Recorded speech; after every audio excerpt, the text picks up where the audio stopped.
Good morning दोस्तों। Hello guys, आप सब कैसे हैं? आई होप आप सब अच्छे होंगे दोस्तों।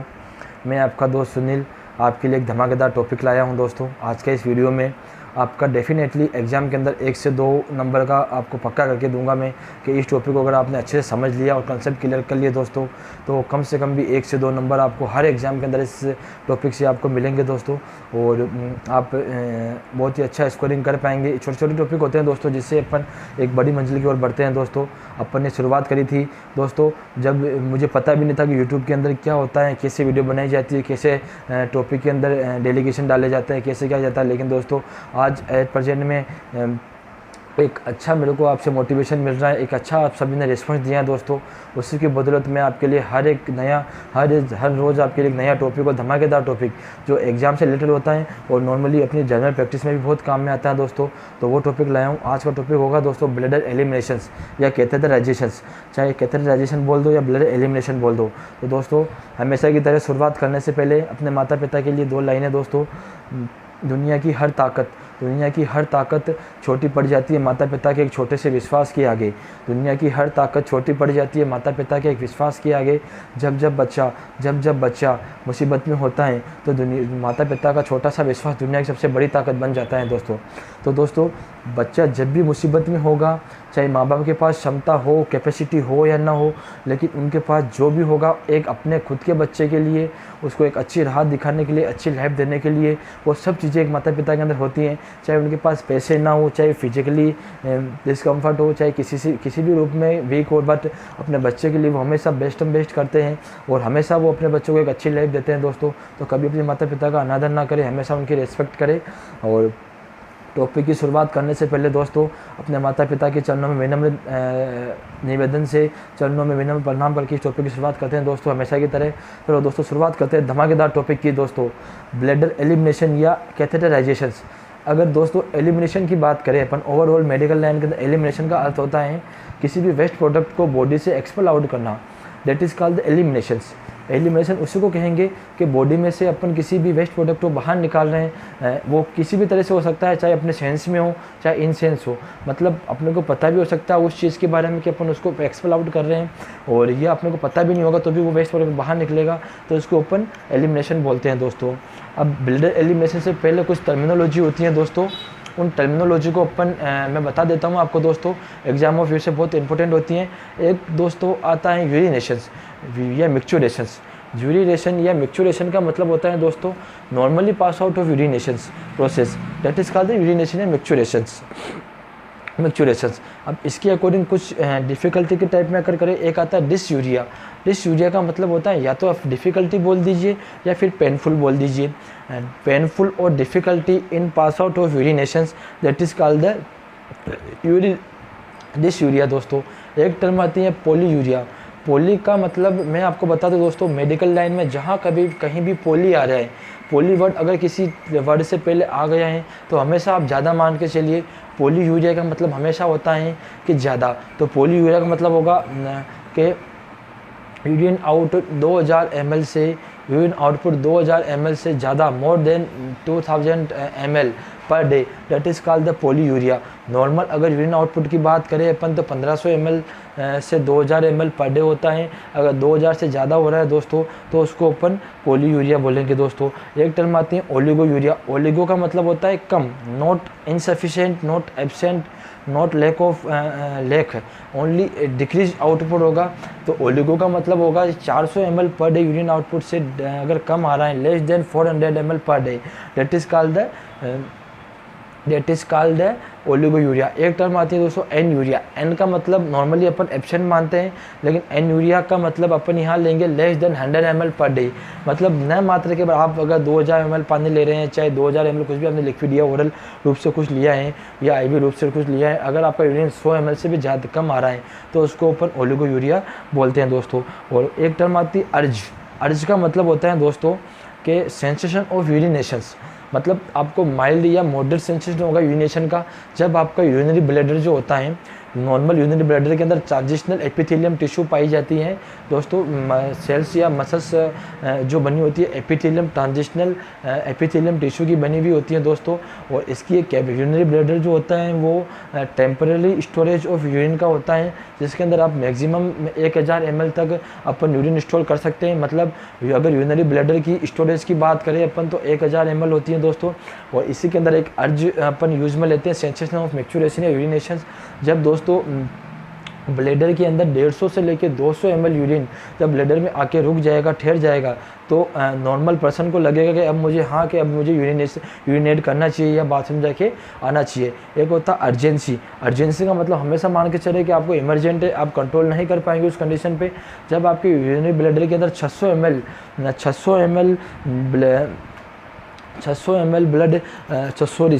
ml यूरिन अगर आपके इसके अंदर ब्लैडर के अंदर आपके कलेक्ट हो गया है तो आपको अर्जेंसी, आपको यूरिन जाना ही पड़ेगा। आप कुछ फ्यू सेकंड के लिए आप यूरिन स्टॉप कर सकते हो उसको सिंपैथेटिक तरीके से, बाकी आपको इमीडिएटली आपको जाना पड़ेगा। एक होता है इमरजेंसी। इमरजेंसी का हमेशा मान के चलिए वेरी स्ट्रॉन्ग डिजायर अपन इसका मान के चलते हैं दोस्तों कि पेशेंट में अगर मोर देन 600 ml यूरिन से ज़्यादा अगर यूरिनरी ब्लैडर के अंदर आपका यूरिन इकट्ठा हो गए हैं दोस्तों, तो आपको इमरजेंट आप कंट्रोल नहीं कर पाओगे। या तो आप वहीं ड्रिबलिंग या मतलब यूरिनेट कर दोगे दोस्तों, या फिर आपको अर्जेंट आपको जाना पड़ेगा। एक टर्म होती है दोस्तों इनकंटिनेंस ऑफ यूरिन। इनकंटिनेंस का मतलब होता है कि आपको यूरिन तो आ रहा है लेकिन ड्रॉप बाय ड्रॉप यूरिन आ रहा है दोस्तों, मतलब ड्रिबिंग ऑफ यूरिन। इनकंटिनेंस का मतलब क्या होता है, कंटिन्यू यूरिन नहीं आता है, आपको ड्रॉप बाय ड्रॉप यूरिन आता है, जो मोस्टली प्रोस्टेटोमेगाली के अंदर देखने को मिलता है दोस्तों, BPH के अंदर देखने को मिलता है दोस्तों। एक आता retention of urine. Retention of urine का मतलब होता है दोस्तों कि आपका पेशाब जो यूरिन होता है नॉर्मली बन तो अच्छा रहा है, नॉर्मली 1500 से 2000 ml पर डे इसका यूरिन आउटपुट होना चाहिए। 1500 से 2000 ml यूरिन किडनी से तो बन रहा है, लेकिन गाल ब्लैडर के अंदर यूरिनरी ब्लैडर के अंदर आके वो स्टोर तो हो गया, बट किसी ऑब्स्ट्रक्शन के कारण या किसी इंस्पेक्टर के कारण, किसी स्टोन के कारण वो पास आउट नहीं हो पा रहा है। तो इनएबिलिटी या अनकैपेबिलिटी ऑफ यूरिन पास आउट है normal urine, that is called urine retention. Normal urine retention को अपन कैथेटराइजेशन से सोल्व करते हैं दोस्तों। इसके बाद आता है अगर रिटेंशन ऑफ यूरिन हुआ है दोस्तों तो अपन कुछ टर्म फॉलो करते हैं दोस्तों। उसके बाद अपन इसका ट्रीटमेंट करते हैं। ट्रीटमेंट के अंदर कुछ टर्म फॉलो करते हैं, कुछ स्टेप बाय स्टेप अपन देखते हैं दोस्तों कि रिटेंशन ऑफ यूरिन में अपन क्या करेंगे। तो मोस्टली जो आता है पहले अपन उसको फिजियोलॉजिकल साइकोलॉजिकल सपोर्ट देंगे दोस्तों, फिर उसको प्राइवेसी प्रोवाइड करवाएंगे, फिर एब्डोमिनल मसाज करेंगे टू ब्लैडर मसाज के ऊपर, फिर अपन उसको हॉट एप्लीकेशन करेंगे, फिर उसको दोस्तों अपन स्टिच बाथ को ही थाई बाथ भी बोलते हैं दोस्तों। नॉर्मली स्टिच बाथ अपन 15 से 25 मिनट तक देते हैं दोस्तों। और स्टिच बाथ का टेम्परेचर अगर देखें अपन तो 110 से 115 डिग्री फ़ारेनहाइट होता है दोस्तों।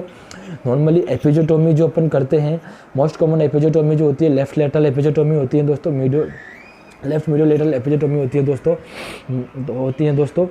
उसको जो अपन करते हैं उसके पेन को रिलीव, एपिजोटोमी के बाद में जो पेन होता है उसको रिलीव करने के लिए भी अपन स्टिच बाथ देते हैं दोस्तों। नॉर्मली स्टिच बाथ का टेम्परेचर 110 से 115 डिग्री फ़ारेनहाइट होता है और ड्यूरेशन की बात करें तो 15 से 25 मिनट होता है। यहीं अपन रिटेंशन ऑफ यूरिन के अंदर भी अपन इसको यूज कर सकते हैं। अगर ये सब करने के बाद में भी आपको यूरिन पास आउट नहीं हो रहा है, आपको रिटेन यूरिन लग रहा है, ब्लैडर फुल लग रहा है आपको और पेनफुल हो रहा है पूरा, तो आप उसके बाद कैथेटराइजेशन लास्ट ऑप्शन अपना रहता है। और चलिए अब बात करते हैं कैथेटराइजेशन की। तो कैथेटराइजेशन की अगर डेफिनेशन की बात करूँ मैं तो a small tube insert in the gall bladder through the urethra by penis, that is called the catheterization. पूरे प्रोसेस की बात करें तो कोई छोटी ट्यूब होती है उसको अगर अपन, और दोस्तों अगर नॉर्मली अपन कैथेटराइजेशन के एम की बात करें, भाई अपन ने कैथेटर डाला क्यों, तो एक तो अपन ने देखा कि ट्रीटमेंट ऑफ रिटेंशन और यूरिन के अंदर अपन काम में लेते हैं इसको। नॉर्मली अगर अपन को किसी का यूरिन सैंपल भी लेना है तो भी अपन उसके अंदर उस कैथेटर से अपन ले सकते हैं, कैथेटर ट्यूब से अपन ले सकते हैं नॉर्मली। और अगर ब्लैडर एक क्या होता है कि नॉर्मली क्या होता है कि बहुत बार ब्लैडर के अंदर पस वगैरह पड़ जाता है या किसी बैक्टीरियल या वायरल इन्फेक्शन के कारण, तो उससे भी अपन ब्लैडर को इरिगेट कर सकते हैं। इससे भी अपन कैथेटराइजेशन के थ्रू ही करते हैं दोस्तों। और नॉर्मली 3-4 एम होते हैं कैथेटराइजेशन के। और कैथेटर की अगर अपन बात करें, इससे पहले मैं आपको बता दूं दोस्तों, एक एग्जाम में क्वेश्चन आया था कि the capacity of urinary bladder of unconscious patient की। तो दोस्तों चाहे पेशेंट अनकॉन्शियस हो चाहे कॉन्शियस हो, चाहे आप देख लीजिए पेशेंट में अगर होश में हैं या चाहे बेहोश हैं दोस्तों, हमेशा ब्लैडर की जो कैपेसिटी होगी वो सेम ही होगी दोस्तों, 1000 ml ही होती है दोस्तों। आप कंफ्यूज ना होए, क्योंकि एग्जामिनर आपको क्या कंफ्यूज करता है दोस्तों कि वो एग्जाम के अंदर देता है कि अनकॉन्शियस पेशेंट की कैपेसिटी बताइए। अरे भाई ब्लैडर तो अनकॉन्शियस के हो चाहे कॉन्शियस हो, ब्लैडर की साइज़ और शेप तो वही रहेगी ना दोस्तों। तो दोस्तों इसके अंदर वही होगा दोस्तों कि अनकॉन्शियस पेशेंट या कॉन्शियस पेशेंट है उसकी कैपेसिटी हमेशा 1000 ml ही होती है दोस्तों। और अगर अपन बात करें नॉर्मली अगर यूरिन पास आउट करता है पेशेंट इमीडिएट, तो अगर ब्लैडर में 600 ml यूरिन आ चुका है दोस्तों, तो पेशेंट को इमरजेंट कंडीशन में पेशाब या यूरिन पास आउट करना पड़ेगा दोस्तों। अगर टाइप ऑफ कैथेटर की बात करें अपन दोस्तों, तो सबसे पहले बात करते हैं कर्व कैथेटर। कर्व कैथेटर जो होता है उसका जो टिप होता है वो कर्व होता है दोस्तों। इसको मोस्ट कॉमन जो अपन यूज़ में लेते हैं BPH, जो BPH के अंदर जो बेनाइन प्रोस्टेट हाइपरट्रोफी जो डिजीज़ होती है उसके अंदर TURP थेरेपी, TURP ट्रीटमेंट करते हैं, ट्रांस यूरेथ्रल रिसेक्शन और प्रोस्टेक्टोमी करते हैं, उसके अंदर अपन इसको यूज़ में लेते हैं दोस्तों। तो नॉर्मली कर्व कैथेटर का जो यूज़ होता है TURP के अंदर, TURP सर्जरी के दौरान होता है दोस्तों। और अगर इसकी बात करें TURP के अंदर, तो कर्व कैथेटर जो होता है वो 3 वे कैथेटर होता है, जिसके अंदर अपन उसको वॉश आउट भी कर सकते हैं, इरिगेट भी कर सकते हैं, और उसको कुछ वाटर अगर अपने को होल्ड करना तो वहाँ पे होल्ड भी करवा सकते हैं बैलून फुला के। ठीक है दोस्तों। दूसरी बात करते हैं रेबिन्सन कैथेटर या स्टेट कैथेटर। इसका तीसरा नाम होता है K90 कैथेटर। ये जो कैथेटर होता है ये टेम्पररी यूज़ में लेते हैं। नॉर्मली अगर मान लीजिए कभी कभार कभी स्टोन से या कभी एकदम किसी फिजियोलॉजिकल फैक्टर की वजह से आपका यूरिन अगर आपका ऑब्स्ट्रक्ट हो गया है, रिटेंड हो गया है, तो अपन टेम्पररी एक वन टाइम के लिए इस कैथेटर को अपन यूज़ में लेते हैं। इसको K90 या रेबिन्सन कैथेटर या स्टेट कैथेटर अपन बोलते हैं। तीसरे अगर बात करें अपन कॉन्डम कैथेटर की बात करें, तो कॉन्डम कैथेटर जो होता है दोस्तों, कॉन्डम कैथेटर अपन काम में लेते हैं बच्चों के अंदर, लेटेक्स का बना हुआ होता है दोस्तों। नॉर्मली बच्चों और ओल्ड एज में काम लेते हैं, जिनके अंदर ड्रिबलिंग जो होती है ना, ड्रिबलिंग ड्रॉप बाई ड्रॉप अगर यूरिन पास आउट हो रहा है दोस्तों, तो अपन उसको उसमें काम में लेंगे दोस्तों। चौथा आता है फोलिस कैथेटर। तो फोलिस कैथेटर जो होता है दोस्तों, फोलिस कैथेटर 2 तरह का होता है दोस्तों। मोस्ट कॉमन हॉस्पिटलों में यही यूज़ में लेते हैं Foley's catheter normally double lumen most common अपन यूज़ में लेते हैं। इसकी जो अगर मटेरियल की कंपोजिशन की बात करें दोस्तों, तो 2 तरह से बनता है, एक तो होता है लेटेक्स, एक होता है रबर का जो फोलिस कैथेटर होता है दोस्तों, उसको नॉर्मली अपन शॉर्ट ड्यूरेशन के काम में लेते हैं। नॉर्मली हॉस्पिटलों के अंदर यही काम में लेते हैं। इसकी ड्यूरेशन जो होती है 1 से 28 दिन, मतलब 28 दिन बाद इसको अपने कंपल्सरी चेंज करना होता है। नहीं करोगे दोस्तों तो बैक्टीरियल या जो होता है मटेरियल इन्फेक्शन हो जाएगा दोस्तों, जिससे कैथेटर चिपक जाएगा अंदर ब्लैडर के अंदर। मैंने शायद आपको एक वीडियो की जनरल जो प्रैक्टिस वाला वीडियो था उसके अंदर बताया था आपको दोस्तों कि अगर नॉर्मली आपने 28 दिन से ज़्यादा फोलिस को रख दिया है, रबर फोलिस कैथेटर को, तो वो अंदर ब्लैडर के अंदर एडिशन हो जाएगा और उसको आप कभी निकाल नहीं पाओगे। उसके लिए या तो ईथर आता है, एक डाई ईथर आता है, एक केमिकल आता है जो नॉर्मली अवेलेबल नहीं हो पाता है दोस्तों। बहुत ही सेंसिबल मेडिसिन होती है ईथर, डाई ईथर जो होती है दोस्तों, वो बिना मेडिकल जो हाई लेवल के जो डॉक्टर होते हैं वो प्रेस्क्राइब करते हैं, जब अवेलेबल हो पाती है। बहुत बार तो ऑन डिमांड पे आता है, 3 से 5 दिन लग जाता है आने के अंदर। तो नॉर्मली दोस्तों मैंने इसका छोटा सा फॉर्मूला बताया था आपको कि 2 ml तो आप हाइड्रोजन पेरोक्साइड लीजिए, हाइड्रोजन पेरोक्साइड 2% लीजिए, और इसके साथ में 2 ml टार्पेन का ऑयल आता है, टार्पेंटाइन ऑयल आता है, वो लीजिए, 4 ml हो जाएगा। और जिस हिस्से से अपन बैलून को इन्फ्लेट करते हैं इसी मुंह के अंदर या उसी ओपनिंग के अंदर, जो वाइट ओपनिंग होती है नॉर्मली सभी कैथेटर के अंदर, उसके अंदर आप 4 ml को इंजेक्ट कर दीजिए, और with in a few second के अंदर वो जो बैलून जो एडिक्ट हुआ था वो ब्लास्ट होके आपका इमीडिएट रूप से वो कैथेटर रिमूव हो जाएगा दोस्तों। तो इसके लिए आपको कहीं आगे रेफ़र करने की जरूरत नहीं होती, क्योंकि दोस्तों नॉर्मली इस चीज़ का नॉलेज किसी को नहीं होता है, बहुत सारों को नहीं होता है दोस्तों। तो इसके लिए उनको बहुत बार सब सेंटर या PSC से या सबसे CSC से तक, यहाँ तक कि CSC से भी रेफ़र करना पड़ता है दोस्तों आई सेंटर के लिए। केवल क्या करना, कैथेटर को निकालने के लिए दोस्तों, क्योंकि वो ज़्यादा टाइम तक रख दिया आपने तो उसके अंदर एडिशन हो गया उसका दोस्तों। दूसरा टाइप अगर बात करें फोलिस का, अपन तो आता है सिलिकॉन एक ट्रांसपेरेंस जो ट्यूब होती है दोस्तों, ये ट्रांसपेरेंट ट्यूब होती है। नॉर्मली इसको अपन 1 से लेकर 3 महीने तक अपन रख सकते हैं दोस्तों। लॉन्ग ड्यूरेशन में अपन इसको काम में लेते हैं दोस्तों। और अगर बेस ऑफ ल्यूमेन के आधार पर कैथेटर का डिवाइडेशन करें तो 1 ल्यूमेन आता है दोस्तों, जो अपन ने बात करी वन लूमेन वाले की दोस्तों तो K90 या रेबिन्सन कैथेटर आता है दोस्तों, जिसको अपन स्टेट कैथेटर भी बोलते हैं दोस्तों। दूसरा आता है डबल लूमेन का कैथेटर, जिसको अपन फोलिस कैथेटर बोलते हैं। मोस्ट कॉमन हॉस्पिटल के अंदर डबल लूमेन कैथेटर यूज़ में लेते हैं, जिसमें एक तरफ बैलून होता है और एक तरफ होता है। तीसरा आता है दोस्तों डबल लूमेन का होता है, और जिसके मतलब डबल लूमेन का मतलब हो गया इसके मतलब 2 ओपनिंग होगी। और तीसरा जो कैथेटर आता है दोस्तों 3 लूमेन, मोस्टली इसको अपन ब्लडर इरिगेशन के अंदर या TUR पे सर्जरी, जैसे मैंने कर्व कैथेटर बताया था आपको, वो उसमें यूज़ लेते हैं दोस्तों। और एक कैथेटर बहुत पूछा गया दोस्तों, 2 से 3 बार एग्जाम में पूछा गया दोस्तों, ESI और नोटसेट के अंदर भी पूछा गया 2 बार क्वेश्चन ये दोस्तों, कि एक मशरूम कैथेटर आता है दोस्तों। मशरूम नाम देखिए आप, क्या अजीब सा नाम है, मशरूम, खाने वाला मशरूम नहीं दोस्तों, मशरूम कैथेटर।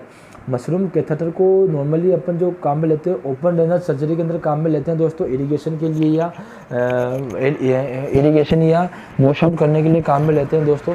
तो मशरूम कैथेटर जो होता है दोस्तों वो ओपन रेनल सर्जरी के अंदर काम में लेते हैं दोस्तों।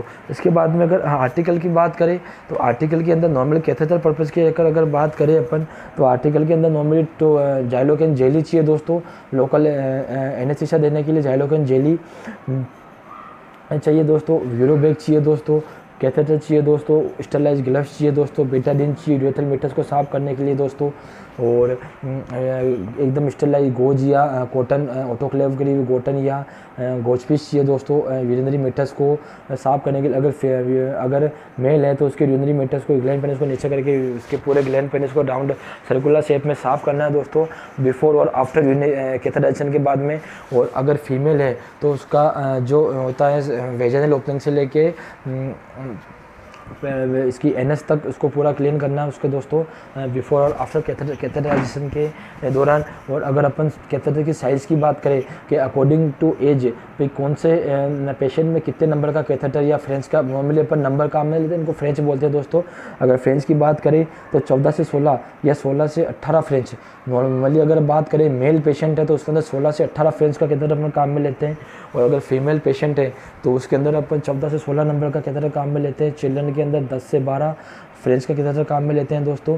और जो न्यूनेट होते हैं उसमें 8 से 10 का कैथेटर अपन काम में लेते हैं दोस्तों। अगर अब इसमें क्या आता है, एक यूरोबैग आता है दोस्तों। अगर यूरोबैग की अगर बात करें तो नॉर्मली जो अच्छे लेवल के हॉस्पिटल हैं नॉर्मली गवर्नमेंट के अंदर इतना वो ध्यान नहीं दे पाते हैं दोस्तों, क्योंकि लैक ऑफ इकोनॉमिक सिचुएशन के हिसाब से। लेकिन अगर प्राइवेट हॉस्पिटलों की, अच्छे लेवल के हॉस्पिटल की बात करें, एकदम हाई लेवल के हॉस्पिटल की बात करें, तो वहाँ पे जो यूरोबैग जो होता है एवरी 7 डे के अंदर चेंज होता है दोस्तों। एक एग्जाम में पूछा गया था दोस्तों, 2012 या 13 में एक एग्ज़ाम हुआ था, उसमें पूछा गया था दोस्तों कि नॉर्मली यूरोबैग को कब चेंज किया जाता है या कब उसको रिमूव करके चेंज किया जाता है दोस्तों। तो उसके अंदर जवाब 7 दिन था, एवरी 7 डे के अंदर, ऑन 7 डे के अंदर अपन उसको, या तो आप आफ्टर 7 डे आएगा ऑप्शन या ऑन 7 डे आएगा, दोनों ऑप्शन आएंगे, दोनों आपको राइट करना है दोस्तों। आफ्टर या ऑन 7 डे के अंदर आपको उसको चेंज करना होता है दोस्तों। अगर कैपेसिटी ऑफ यूरोबैग की बात करें तो नॉर्मली 2000 ml तक उसके अंदर अपन यूरोबैग में यूरिन फिल कर सकते हैं। लेकिन अगर रिमूव ऑफ यूरिन बाई यूरोबैग, मतलब यूरोबैग को कब एम्प्टी करना चाहिए दोस्तों, अगर वो 1/3 अगर टोटल कैपेसिटी का 1/3 अगर फिल हो गया दोस्तों तो उसको आप फिल कर दीजिए दोस्तों। अगर नहीं करोगे तो दोस्तों क्या होता है, आजकल बहुत सारी कंपनियों के यूरोबैग आते हैं दोस्तों, कोई हल्का मटेरियल का होता है, कोई हेवी मटेरियल का होता है दोस्तों। तो आजकल पैसों की इकोनॉमिक स्थिति के लिए सब ने दोस्तों लो मटेरियल काम में लेने लगे दोस्तों। तो अगर नहीं करोगे तो वो वहीं ब्लास्ट हो जाएगा, मतलब वहीं फट जाएगी थैली आपकी यूरोबैग वाली, और सारी जगह आपको डिसइंफेक्शन टाइप में हो जाएगा दोस्तों। और इसके बाद बात करें दोस्तों, अगर डिस्टल वाटर भी अपन इसके अंदर काम में लेते हैं, और डिस्टल वाटर जो होता है वो बैलून लगा हुआ होता है कैथेटर को वापस फिक्स करने के लिए इन द यूरिनरी ब्लैडर के अंदर। तो नॉर्मली अगर बैलून कैपेसिटी की बात करें 10 ml होता है, मैक्सिमम अगर 15 से 30 ml तक अपन उसके अंदर डिस्टल वाटर या NS डाल सकते हैं दोस्तों। नॉर्मली अगर प्रायोरिटी देंगे हम डिस्टल वाटर को, सेकंड ऑफ चॉइस NS होता है दोस्तों। इसके बाद में अगर बात करें पोजीशन की, पोजीशन क्या देंगे अपन दोस्तों कैथेटराइजेशन के अंदर। अगर मेल पेशेंट है तो मेल पेशेंट में अपन नॉर्मली सुपन पोजीशन देंगे उसको, पोजीशन में आराम से पेनिस को 90 डिग्री, ये अगर आपका पेनिस है तो अब बहुत सारे न्यू प्रैक्टिसर क्या होते हैं उसको ऐसे डालते हैं, इसको फ्लैट आउट ही रखते हैं। नॉर्मली आपको अगर मेल में अगर कैथेटराइजेशन करना है, अगर ट्यूब डालनी तो आपको 90 डिग्री पेनिस को होल्ड करना है और फिर उसके थोड़ा यूरेथ्रल ओपनिंग को थोड़ा आप थोड़ा उसको डायलेट करेंगे, थोड़ा राउंड शेप में उसको पालपेट करके, फिर उसके अंदर जाइलोकेन लगा के, जाइलोकेन 2 से 3 इंच तक जो कैथेटर होता है उसके अंदर अप्लाई करनी है। मतलब जैसे ये कैथेटर हो गया, इसका ये 2 से 3 यहाँ तक आपको यहाँ तक आपको जाइलोकेन अप्लाई करनी है। फिर उसको आप स्लोली इंसर्ट करें दोस्तों 90 डिग्री पेनिस को होल्ड करके दोस्तों।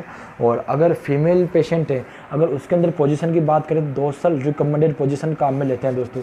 बहुत बार एग्जाम पूछा गया है दोस्तों, नॉर्मली मेल का नहीं पूछा जाता है दोस्तों कि कौन सी पोजीशन काम में लेते हैं दोस्तों, लेकिन फीमेल पेशेंट का नॉर्मली पूछा जाता है दोस्तों कि फीमेल पेशेंट के अंदर कैथेटराइजेशन के अंदर पोजीशन कौन सी देते हैं दोस्तों। तो अपन हमेशा याद रखें डोर्सल रिकमेंडेड पोजीशन देते हैं दोस्तों। और बिफोर और आफ्टर अगर फीमेल के अंदर कैथेटराइजेशन की अगर क्लीनिंग की बात करें तो यूरेथ्रल जो मेटस होता है, यूरेथ्रल मेटस या ओरिफिस जो होता है वो एनाल ओरिफिस तक अपने को उसको क्लीन करना होता है। 2%, 2.5% बेटाडीन या 5% बेटाडीन से भी साफ कर सकते हैं दोस्तों। नॉर्मली अगर बेटाडीन की बात करें अपन दोस्तों, तो बेटाडीन जो होता है ये है कि केमिकल स्टेलाइजेशन का मेथड होता है दोस्तों। बेटाडीन नॉर्मली अगर माउथ गार्गल अपन कर रहे हैं बेटाडीन से तो 2.5% बेटाडीन, 2.5% बेटाडीन काम में लेते हैं दोस्तों। अगर ड्रेसिंग के अंदर बेटाडीन काम में लेते हैं तो 5% कंसिस्टेंसी होनी चाहिए दोस्तों। और अगर अपन सर्जिकल हैंड वॉशिंग या स्क्रब कर रहे हैं तो उसके अंदर 10%, 7 से 10% बेटाडीन अपन काम में लेते हैं दोस्तों। अगर ड्यूरिंग कैथेटराइजेशन पेशेंट को अपन बोलेंगे वाल्सवा मैनुअल, क्योंकि जब कैथेटर को अपन इंसर्ट कर रहे हैं दोस्तों तो पेशेंट को बोले कि फ्यू सेकंड के लिए अपनी ब्रीथ होल्ड करे और फिर अपन कंटिन्यू इंसर्ट करेंगे। वापस वो रिलीव करता है गैस, जैसे एक्सपिरेशन करता है तब अपन होल्ड करेंगे, किधर इंसर्ट करना। जैसे ही वापस वो होल्ड करता है इंस्पिरेशन को, होल्ड करता है अपने रेस्पिरेशन को, तो अपन वापस उसको कैथेटराइजेशन करेंगे दोस्तों।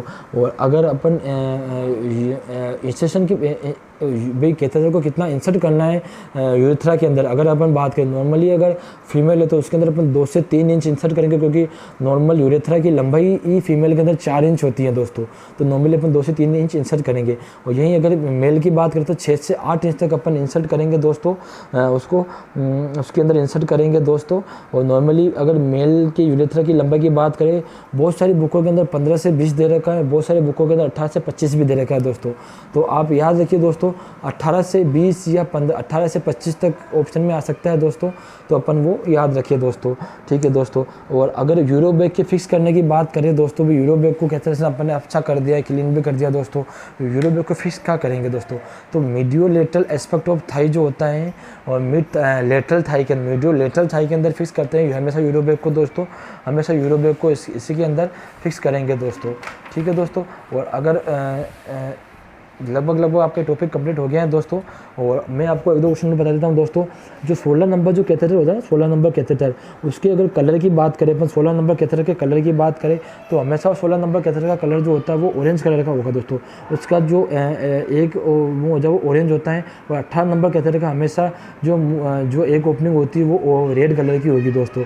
और अगर ब्लैक कलर की बात करें, ब्लैक और वाइट, तो ब्लैक कलर 10 फ्रेंच का जो कैथेटर होता है उसका होता है। और वाइट की बात करें तो 12 फ्रेंच का होता है। मोस्टली चिल्ड्रन यूनिट में अपन काम में लेते हैं दोस्तों, ठीक है दोस्तों। आई होप आपको आज के वीडियो बहुत अच्छा लगा हो दोस्तों। और अगर अच्छा लगा हो तो रियल में अगर आपको नॉलेज मिल रहा है दोस्तों मेरे से, तो प्लीज़ दोस्तों वीडियो को बहुत ज़्यादा शेयर कीजिए दोस्तों, क्योंकि अभी तो मैंने चलना शुरू किया है दोस्तों। मंजिल बहुत दूर है, अभी बहुत चलना है। कभी आपके पैरों से, कभी मेरे पैरों से, कभी आपके साथ से, कभी मेरे सेल्फ मोटिवेशन से दोस्तों। मैं अब ये चाहता हूँ दोस्तों कि आपको नर्सिंग फील्ड में हर एक वो चीज़ दूँ मैं आपको, जिससे आपको जनरल लाइफ में भी आपको कोई ठोकर नहीं खानी पड़े। और हर एग्ज़ाम में आप टाल ठोक के कह सको एग्जामिनर को कि पूछिए एग्जामिनर साहब कहाँ से क्वेश्चन पूछोगे साहब आप। तो दोस्तों प्लीज़ साथ बनाए रखिए दोस्तों। और प्लीज़ वीडियो को जितना लाइक कर सकते हो, जितना सब्सक्राइब और शेयर करिए दोस्तों, क्योंकि अभी तक मेरा वीडियो मुझे नहीं लगता कि मेरे सर्कल से बाहर गया है दोस्तों। और अगर मेरे सर्कल से बाहर गया मेरा वीडियो, मेरी जो स्टडी जो आपको अगर अच्छी लग रही है दोस्तों, तो प्लीज़ सभी से रिस्पेक्ट है दोस्तों, रिक्वेस्ट है दोस्तों कि प्लीज़ इन वीडियो को इतना शेयर कीजिए दोस्तों कि आने वाले टाइम में इंडिया का मोस्ट कॉमन अगर यूट्यूब पे अगर फ्री ऑफ कॉस्ट के अंदर कोई चैनल मिलेगा और कोई सर्च करेगा दोस्तों, तो वो अजय हेल्थ नर्सिंग के नाम से, Ajay nursing and health education के नाम से आना चाहिए दोस्तों। प्लीज़ साथ बनाए रखिए दोस्तों, सपोर्ट करिए दोस्तों। थैंक यू वेरी मच दोस्तों। कल मिलते हैं दोस्तों एक और धमाकेदार टॉपिक के साथ में। कल का टॉपिक आपके लिए होगा स्टरलाइजेशन नहीं दोस्तों, स्टरलाइजेशन होगा दोस्तों, स्टरलाइजेशन नहीं स्टरलाइजेशन होगा दोस्तों। नॉर्मली जो अपन ऑटोक्लेव वगैरह करते हैं उसके ऊपर टॉपिक होगा। अच्छा, एक क्वेश्चन मैं आपको और बता दूं दोस्तों कि अगर पेपर के अंदर ये पूछा जाए कि हॉस्पिटल के अंदर मोस्ट कॉमन कतरे कौन सा यूज़ में लेते हैं, अपन ने बता दिया फोलिस। अगर उसके अंदर फ्रेंच पूछा जाए तो नॉर्मली 16 जो फ्रेंच का होता है, जो ऑरेंज कलर का कतर होता है, वही अपन काम में लेते हैं दोस्तों। थैंक यू वेरी मच दोस्तों इतना साथ देने के लिए दोस्तों। थैंक यू वेरी मच मेरे सभी दोस्तों को जो मेरे मिलने वाले हैं या जिनसे मैं नहीं मिला हूं दोस्तों, जिनके भी पास मेरा वीडियो पहुंच रहा है दोस्तों, प्लीज़ वीडियो को वायरल करें दोस्तों और सपोर्ट करें दोस्तों। नया इस फील्ड में आया हूं दोस्तों, लेकिन जुनून और जोश बहुत ही हाई लेवल का है मेरा। अगर आप साथ बनाए रखेंगे दोस्तों तो हर एक चीज़ क्लियर करेंगे दोस्तों। थैंक यू वेरी मच दोस्तों, बाय बाय दोस्तों। कल मिलते हैं और माता पिता को याद करते हुए हर टॉपिक को उनके नाम से ही पढ़ाऊँगा मैं दोस्तों लाइफ में। थैंक यू वेरी मच दोस्तों, टेक केयर।